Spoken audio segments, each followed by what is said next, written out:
Hello guys, today I'll be showing you how to use your dual fuel A-iPower 4300 generator with the propane and how to connect it to the propane tank, how to start it, and how to use it with your appliances. Let's begin. To start with, you will need your generator unboxed and make sure that you added engine oil to it. Watch my other video, but if you didn't, there is a service panel on this side. So if you face the the all the sockets and plugs here, it's going to be on the left side from the oil cup. Just unplug it and put the oil. But make sure you don't forget that step. Now I'll be showing you with the propane.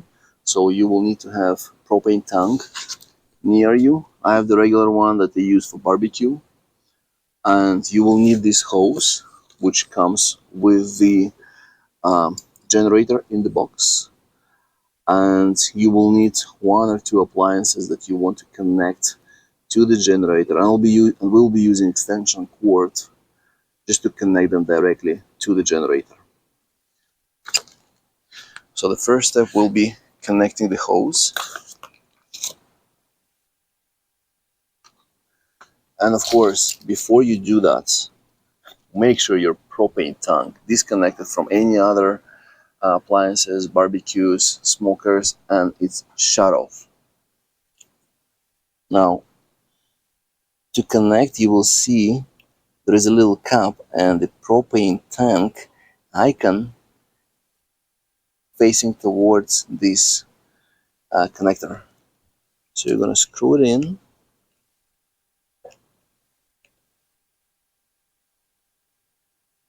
and you have to make sure it's tight. So use wrench just to make sure the connection is tight. Okay.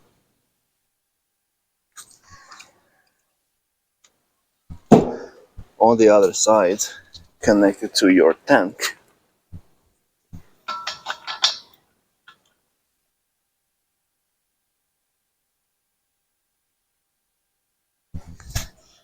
And make sure the connection is done the right way so there are no leaks. And of course, test for leaks both sides.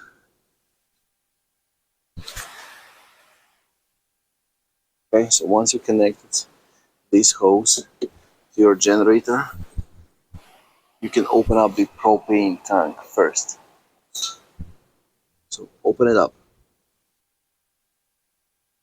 Now when it's open, we assume that the propane flowing to your generator.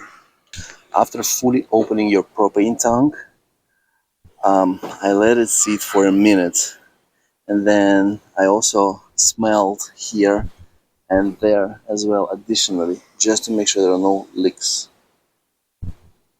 One additional thing you have to make sure: don't put your propane tank on the direct sun. Like I have plus 30 today sun, and sun is heating these tanks very quickly. So make sure it's in the shades. Generator, I'll put a special box for it. Of course, opening for the exhaust, but right now, just for the demo purposes, it's on the sun, but it's not going to be running on the sun constantly. Next step, you want to put this DL switch from stop to the neutral. And you will hear the click once it's on run, and then put it to neutral. Okay? So now it's ready. Once you have dial switch to the neutral, you pull this starter pull twice.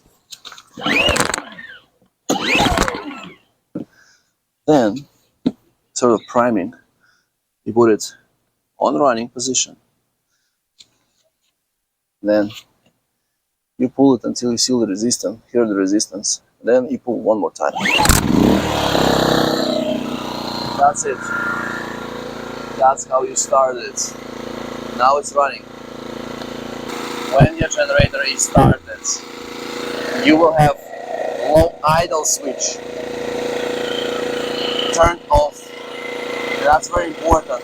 It's going to be running on the low speeds. When the output ready indicator is illuminated to green, you can shut down low idle switch, which will start your generator speeds running faster, like that. That's the full speeds, and you can plug your appliances. However, when you start it, it always has to be off. And when you start it, technically, mine, it was off already when I started it for the first time. But that's two important things you have to know. Now, for the large appliances, such as a pump, it's recommended to turn the low idle switch indicators to off. And what's a little bit confusing here is when it's off, it's actually going to illuminate to the green. So for me, because I want to use it with the sump pump, I'm going to turn it off again. So I press it, and now you see the engine starts running a little bit lower, the noise reduced, and the switch is illuminated to the green. That's very important. And this readiness indicator showing me green, so it's ready. So now I'm going to connect this grounded extension cord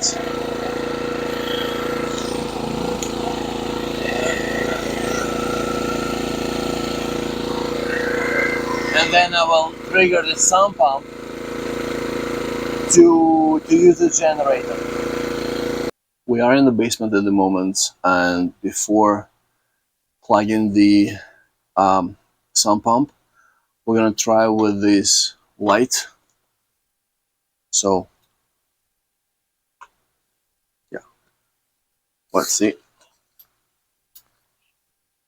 As you can see, works perfectly. So now let's try to connect our sump pump, which is powerful. So I'm plugging in this Shutdown sump pump here.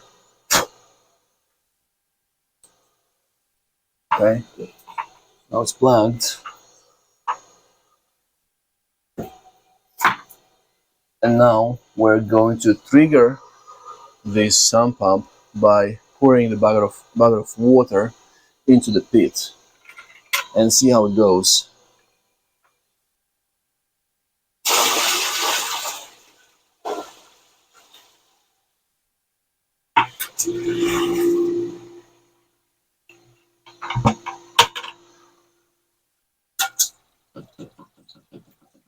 And as you can see, this test perfectly succeeded. So the pump got triggered and the water got completely removed. I don't have enough water right now to run it second time, luckily, but I'm very happy with this test because it's the first time I'm using the generator and the first time I'm using it with a sump pump, which requires quite a lot of power. You see I have a UPS here.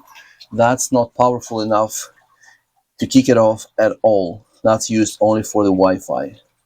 But yeah, was able to work. And then the second test, we'll just plug it in again. You see, it was able to pump out all the water. And just one more time, it's a little bit longer.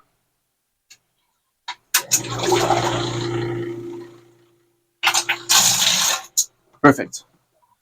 So I consider this test succeeded, and certainly if the generator can run this pump on the propane, it will be able to run, let's say, your appliances like TV, like fridge, and of course it can run some heater as well. But just make sure that you know the power, because when you run it on the propane, the generator gives a little bit less power than when running on the gas. Shut down the generator. You're gonna do it in the reverse order. So you will put the switch to the off position, but before that, make sure you disconnected all the cords. So I'm gonna disconnect the cord first, right? And then I'm gonna shut it down by switching it off. And then do not forget to shut down your propane tank.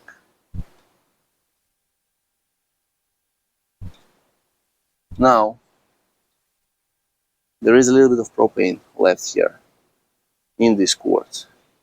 Usually when you do it with the barbecue, you actually shut down the, um, the propane first, let it burn, and then you shut down the barbecue. But with this generator, it's advised to shut down by the switch to the off position. So I guess then it just needs to be disconnected gradually, because there could be some pressure of the propane, so just be careful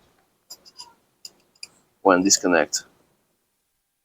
And if you have any comments about this, let me know. I'm just draining this propane a little bit. There was not much pressure, to be honest, because I think the propane was a little bit here. So now it's drained, and now we disconnect on this side. Yeah, definitely smell the propane. Make sure the tank is shut down. Put the plug, if you have one, back on. Let me do this.